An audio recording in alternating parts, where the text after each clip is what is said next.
खुशकिस्मत होते हैं वो लोग जिन्हें आत्मनिरीक्षण करने का समय मिलता है, वरना तो पूरी जिंदगी 2 वक्त की रोटी कमाने और जिम्मेदारियां निभाने में बीत जाती है। अपने लिए समय ही नहीं बचता और वही जिम्मेदारियां निभाते निभाते आदमी इतना थक जाता है कि जिंदगी एक बोझ लगने लगती है। उसमें कुछ मजा नहीं रहता, कुछ उमंग, कुछ उत्साह, जोश जिंदगी से गायब हो जाता है। लेकिन आदमी हमेशा से ऐसा नहीं होता। कभी तो वो बहुत जोशीला, उत्साह से भरा हुआ रहा होगा, लेकिन अब ऐसा क्या हुआ कि वो जोश ठंडा पड़ गया? जिंदगी में कोई उमंग या उत्साह की किरण दिखाई नहीं पड़ती। ऐसा क्यों हुआ? आज के जिस बौद्धिक ज्ञान पर हम चर्चा करने वाले हैं, उसका विषय यही रहने वाला है कि जीवन को जीने की नई शुरुआत कैसे की जाए। वही उत्साह, वही उमंग, वही जोश और वही नयापन फिर से कैसे वापस आए। ये मध्यकालीन समय की बात है। ये उस वक्त की बात है जब तथागत आत्मज्ञान को प्राप्त कर चुके थे। उनके असीम ज्ञान की चर्चा पूरे विश्व में फैलने लगी थी और तथागत की ये प्रसिद्धि देखकर शहर के बहुत से युवाओं में आत्मज्ञान प्राप्त करने की होड़ लग गई। आत्मज्ञान प्राप्त करने की इच्छा बहुत कम शिष्यों में थी, लेकिन आत्मज्ञान का दिखावा करके सब में प्रसिद्ध होने की लालसा सभी के दिल में बसी हुई थी। जब भी तथागत के पास कोई युवा शिष्य आत्मज्ञान प्राप्त करने के लिए आता तो तथागत उसे कुछ दिनों के लिए भिक्षा मांगने और चुप रहने के लिए कहते। शुरुआत में तो हर शिष्य पूरा मन लगाकर भिक्षा मांगने का काम करता था, लेकिन जैसे जैसे कुछ समय बीतता था उनकी भिक्षा मांगने में से रुचि खत्म होती चली जाती थी। अधिकतर युवा शिष्य अब किसी भी काम में रुचि नहीं दिखाते थे। एक दिन तथागत के एक प्रिय शिष्य ने तथागत को पूरे युवाओं का हाल बता दिया और उस शिष्य ने तथागत से अनुरोध किया कि आप सभी के सामने कोई उपदेश दें ताकि उनकी हर काम में रुचि पहले की तरह बन जाए और वो आत्मज्ञान प्राप्त करने के मार्ग पर हमेशा हमेशा के लिए चलते रह सकें। उस शिष्य ने तथागत से हाथ जोड़कर कहा कि हे तथागत, एक आप ही हैं जो भटके हुए युवा शिष्यों को सही मार्ग दिखा सकते हैं। कृपया करके अपने पावन उपदेशों से हम सभी का मार्गदर्शन जरूर करें। बुद्ध ने उस शिष्य के सर पर हाथ फेरते हुए कहा कि भंते, आत्मज्ञान के मार्ग पर तो आदमी को खुद ही चलना पड़ता है। जब तक उसके अंदर अपने आप से आत्मज्ञान प्राप्त करने की इच्छा नहीं उठेगी, तब तक वो आत्मज्ञान प्राप्त करने का सिर्फ दिखावा भर करेगा, लेकिन उसकी आंतरिक शक्ति अपनी परिपूर्णता में कभी काम नहीं कर पाएगी। लेकिन फिर भी तुम चाहते हो कि मैं तुम लोगों को सही राह दिखाने के लिए कोई उपदेश दूं, तो कल संध्या समय यही उपदेश रहेगा कि जवानी में आदमी का मन बूढ़ा क्यों हो जाता है। अगले दिन संध्या समय अपना उपदेश शुरू करते हुए तथागत ने एक युवा शिष्य से पूछा कि रास्ते में चलते हुए अगर तुम्हारे पैर के नीचे कोई सांप आ जाए तो तुम क्या करोगे? उस युवा शिष्य ने जवाब दिया कि हे तथागत, अगर मुझसे ये गलती हो जाती है तो मैं वहां से भागने में ही अपनी भलाई समझूंगा, क्योंकि सांप पलटकर मुझ पर हमला भी कर सकता है। इसीलिए मुझे सतर्क रहना होगा और जल्द से जल्द वहां से भाग जाना होगा। तथागत ने सभी शिष्यों को संबोधित करते हुए कहना शुरू किया कि जिस प्रकार जंगल में एक हिरण अपने प्राणों के लिए हमेशा सतर्क रहता है, उसी प्रकार एक शेर उसका शिकार करने के लिए पूरा सतर्क रहता है। उसे जब भी मौका मिलता है वो उस हिरण का शिकार कर लेता है। तो यहाँ पर जिसकी भी सतर्कता कम होगी उसे अपने जीवन से हाथ धोना पड़ेगा। या तो हिरण मारा जाएगा या फिर शेर भूखा मर जाएगा। मजे की बात यह है कि उस शेर और उस हिरण को प्रतिपल सतर्क रहना होगा। अगर उनमें से कोई भी एक पल के लिए भी चूका तो वो अपनी बाजी हार जाएगा। लेकिन हम मनुष्य कभी भी ये नहीं सोचते कि कभी भी कोई भी सांप हमारे पैर के नीचे आ सकता है। इसीलिए हमें सतर्क रहना चाहिए। हम अपना हर कदम पूरी बेहोशी के साथ उठाते हैं, क्योंकि हमें हमेशा यही लगता है कि हमारे पैर के नीचे कोई कंकर भी नहीं आ सकता, तो सांप आना तो बड़ी दूर की बात रह गई। इसीलिए हम धीरे धीरे बेहोशी में चले जाते हैं। तथागत ने अपना उपदेश आगे बढ़ाते हुए कहा कि जब तुमने बचपन में चलना सीखा होगा तो तुम सब ने एक एक कदम बड़ी होशियारी, बड़ी सतर्कता और बड़े होश पूर्वक रखा होगा।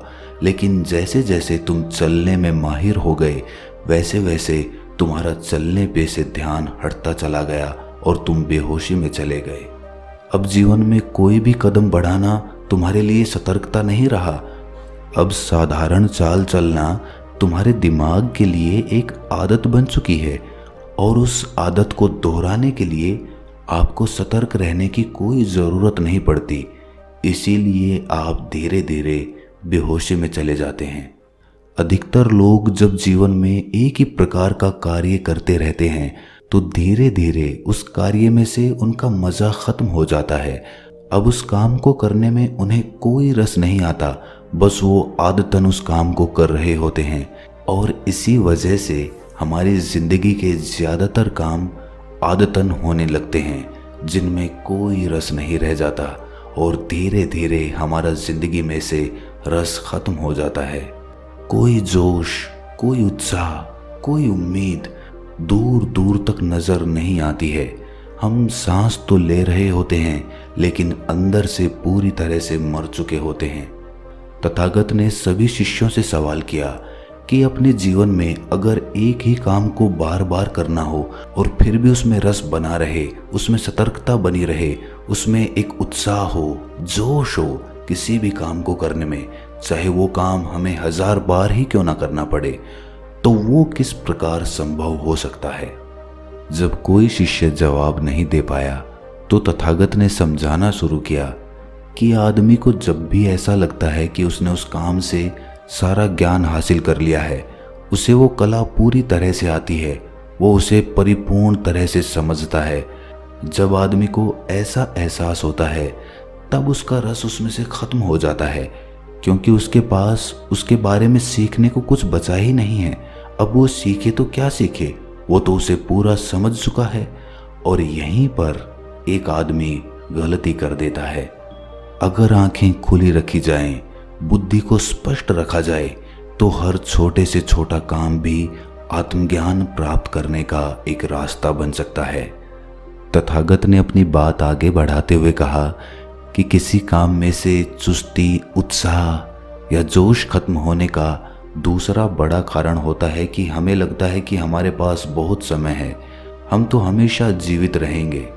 और अपने अवचेतन के इसी विचार के कारण हम हर काम बड़ी ही बेहोशी के साथ करने लगते हैं। लेकिन जो समझदार होते हैं वो ये जानते हैं कि हर सांस आखिरी सांस हो सकती है, इसीलिए हमें हर रोज़ मरना होगा। अपनी सारी चिंताएं, सारे मन के द्वेष, सारी छटपटाहट दिन के ख़त्म होते होते हमें अपने मन से भी उतार देनी होगी और हमें ये विचार पैदा करना होगा कि हर दिन एक नया दिन होता है, एक नया जीवन होता है और वो जीवन शाम होते होते ख़त्म हो जाएगा। इसीलिए आपके पास सीमित समय है, उसी सीमित समय में आपको आत्मज्ञान प्राप्त करने के सारे तरीके अपनाने होंगे। आप उस आत्मज्ञान को पाने के लिए गैर जिम्मेदाराना नहीं हो सकते, क्योंकि वही जीवन का असली निचोड़ है। उसके लिए हमें चुस्त रहना होगा, हर दिन को जीना होगा, हर सांस को भरपूर तरीके से जीना होगा और ये एहसास करना होगा कि हम चाहे जिस काम को भी करें वो काम अपने आप में बिल्कुल नया है। चाहे हम उस काम को बार बार ही क्यों ना करें, लेकिन हमारी चेतना हमेशा नई होनी चाहिए। उसमें एक नयापन, एक ताजगी, एक उत्साह होना चाहिए। तब हमारे जीवन में परमानंद का उदय होगा, ऐसा आनंद जो निरंतर है, जो शाश्वत है, जो कभी नहीं मिटता, जो किसी चीज से बंधा नहीं होता।